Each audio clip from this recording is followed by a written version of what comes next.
Friends, welcome to natural blossom. ഇന്നിപ്പോൾ നമുക്ക് ബാക്കി വരുന്ന ഇഡ്ഡലി കൊണ്ട് നല്ല അടിപൊളിയായിട്ടൊരു ഉപ്മാവ് എങ്ങനെ ഉണ്ടാക്കിയെടുക്കാൻ നോക്കാം. അതിന് വേണ്ടിയിട്ട് ഞാനിവിടെ 1.5 ടീസ്പൂൺ കടുക് എടുത്തിട്ടുണ്ട്, 1 ടീസ്പൂൺ ഉഴുന്നുപരിപ്പ്, 1 ടീസ്പൂൺ കടലപ്പരിപ്പ്, 1/4 ടീസ്പൂൺ മഞ്ഞൾപ്പൊടി, 2 ടീസ്പൂണോളം ചട്നിപ്പൊടി വേണം. പിന്നെ കുറച്ച് കറിവേപ്പില വേണം. ഞാനിവിടെ ഫ്രഷ് കിട്ടാത്തത് കൊണ്ട് ഡ്രൈ കറിവേപ്പിലയാണ് എടുത്തിട്ടുള്ളത്.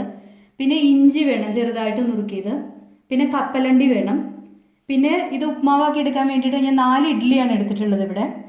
പിന്നെ ആവശ്യത്തിന് ഉപ്പ് വേണം. ഇനിയിപ്പോൾ നമുക്ക് നോക്കാം ഇതെങ്ങനെ ഇഡ്ഡലി ഉപ്മാവാക്കാമെന്ന്.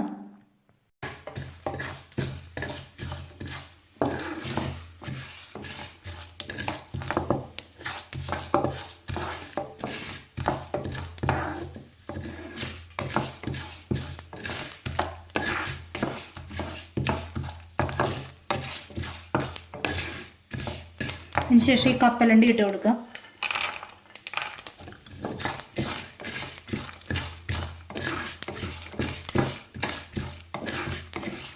കറിവേപ്പില ഇട്ട് കൊടുക്കുക.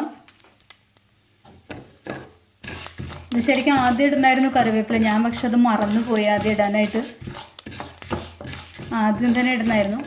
പിന്നെ നിങ്ങൾക്ക് ഉള്ളി താല്പര്യം ഉണ്ടെന്നുണ്ടെങ്കിൽ നിങ്ങൾക്ക് ഇത് നന്നായിട്ട് നല്ല ബ്രൗൺ ആയി കഴിഞ്ഞ് കഴിഞ്ഞാൽ ഉള്ളി ചേർക്കാം. ഞാൻ പക്ഷേ ഇതിൽ ഉള്ളിയൊന്നും ചേർക്കണില്ല. ഇപ്പോൾ എനിക്ക് താല്പര്യം ഇല്ലാത്തതുകൊണ്ട് ഇതിപ്പോൾ ഇഷ്ടമുള്ളവരാണെന്നുണ്ടെങ്കിൽ ഉള്ളി ചേർക്കാം. അതിൽ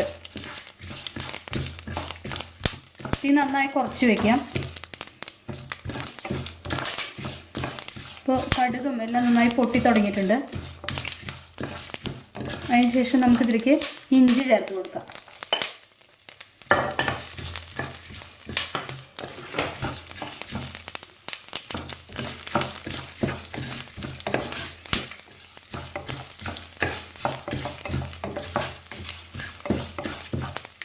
എല്ലാം നന്നായി മുരിഞ്ഞ് നല്ല ഗോൾഡൻ ബ്രൗൺ ആയിട്ടുണ്ട്.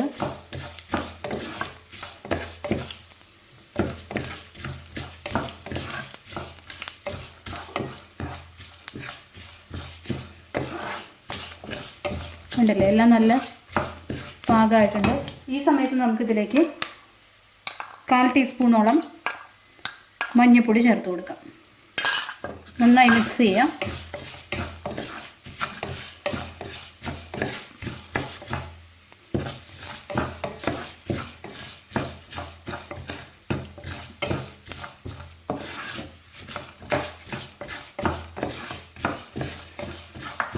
ഇതിൻ്റെ പച്ചമണമൊക്കെ മാറുന്ന വരെ നന്നായി മിക്സ് ചെയ്ത് കൊടുക്കുക.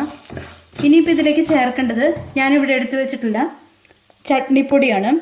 ഇതിപ്പോൾ ഒരു 2 ടീസ്പൂൺ ചട്നിപ്പൊടിയാണ് ഞാൻ ചേർക്കാൻ പോണത്. അത് നമുക്ക് ഓരോരുത്തരുടെ എരിവിനനുസരിച്ച് ചേർക്കാം. ചിലപ്പോൾ എരിവ് കൂടുതൽ വേണമെന്നുള്ളവർക്ക് കൂടുതൽ ചേർക്കാം. ഞാനിപ്പോൾ ഏകദേശം 2 ടീസ്പൂണോളാണ് ചേർത്തിട്ടുള്ളത്.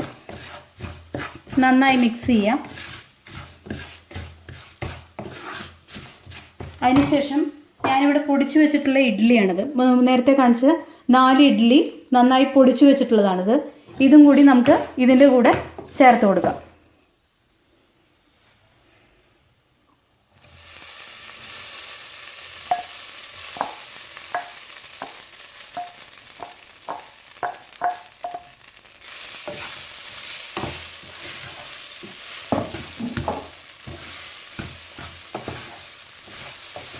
നന്നായിട്ട് എല്ലാം കൂടി മിക്സ് ചെയ്ത് കൊടുക്കാം.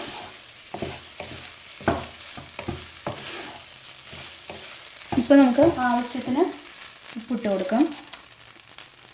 ഇത് ഉപ്പിടുമ്പോൾ സൂക്ഷിക്കുക, കാരണം ഇഡ്ഡലിയിൽ ഓൾറെഡി ഉപ്പുള്ളത് കൊണ്ട് തന്നെ കുറച്ച് ഉപ്പിട്ട് നോക്കിയിട്ട് പിന്നെ വേണമെന്നുണ്ടെങ്കിൽ നമുക്ക് വീണ്ടും ചേർക്കാം.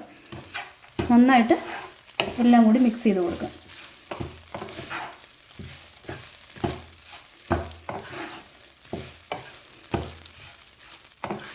ഇങ്ങനെ ചെയ്യുമ്പോൾ നമുക്ക് ബാക്കി വരുന്ന ഇഡ്ഡലി നമുക്ക് ഇങ്ങനെ ഒരു ഉപ്മാവാക്കി എടുത്തു കഴിഞ്ഞാൽ എല്ലാവർക്കും നന്നായിട്ട് ഇഷ്ടപ്പെടും. ഇത് ബ്രേക്ക്ഫാസ്റ്റായിട്ട് ഉപയോഗിക്കാം, അല്ലെങ്കിൽ 4 മണിക്ക് ഒരു സ്നാക്കായിട്ടും ഇത് കഴിക്കാൻ നല്ലൊരു ഉപ്മാവാണിത്. നന്നായിട്ടെല്ലാം മിക്സ് ചെയ്ത് കൊടുക്കാം. ഇത് ഡ്രൈ ആയി എന്ന് തോന്നുന്നുണ്ടെങ്കിൽ വേണമെങ്കിൽ കുറച്ച് വെള്ളം ഇതിൽ തളിച്ച് കൊടുക്കാം. ഇത് പക്ഷേ എൻ്റെ ഇപ്പോൾ കറക്റ്റ് പാകമാണ്, അതുകൊണ്ട് ഞാനിപ്പോൾ ഇതിൽ വെള്ളമൊന്നും തളിക്കുന്നില്ല.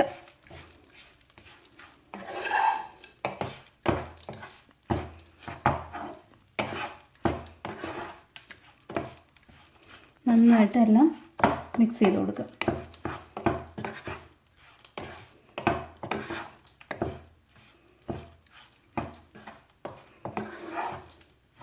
അപ്പോൾ മാവ് ഇവിടെ റെഡി ആയിട്ടുണ്ട്.